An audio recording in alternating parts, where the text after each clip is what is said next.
همراه اکوکوک باشید با آموزش خورشت بادمجون فوق‌العاده لذیذ که نیازی به گوشت هم نداره. 4 عدد بادمجان رو پوست بگیرید و از وسط 2 نصف کنید.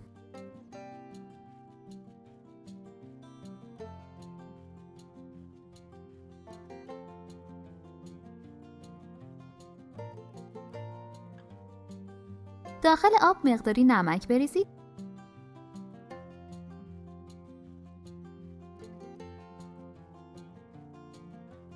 و بادمجان ها رو 20 دقیقه داخلش بذارید. یه جسم سنگینم روش بذارید که کامل داخل آب فرو برن.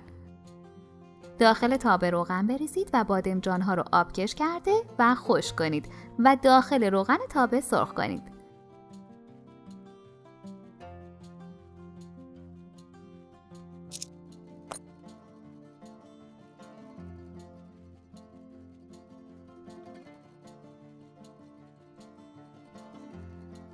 یه دونه پیاز خرد شده رو داخل تابه تفت بدید.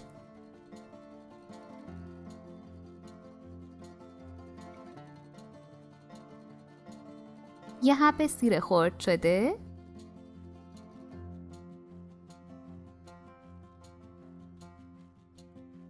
دو قاشق غذاخوری رب،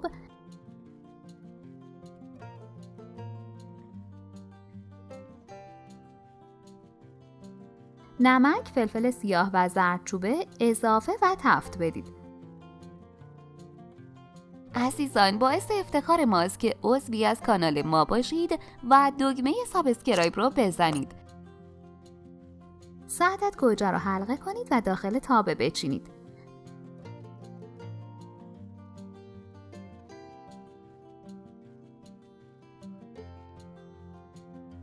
بعد 2 دقیقه 3 لیوان آب جوش اضافه کنید. 1/4 پیمانه قوره یا کمی آب قوره یا آب لیمو بریزید. وقتی شروع به جوشیدن کرد، بادمجان ها رو داخل تابه بذارید.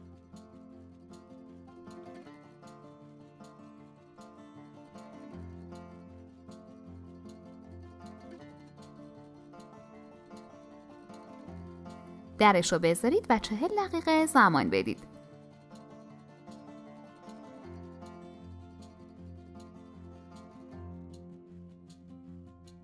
به به، آماده شد. با برنج سرو کنید و از طعم معرکش در کنار خانواده لذت ببرید. نوش جان. اگه از این آموزش خوشتون اومد، باید بگم که ویدیوهای جالبتری هم توی کانالمون داریم که حتما باید ببینید.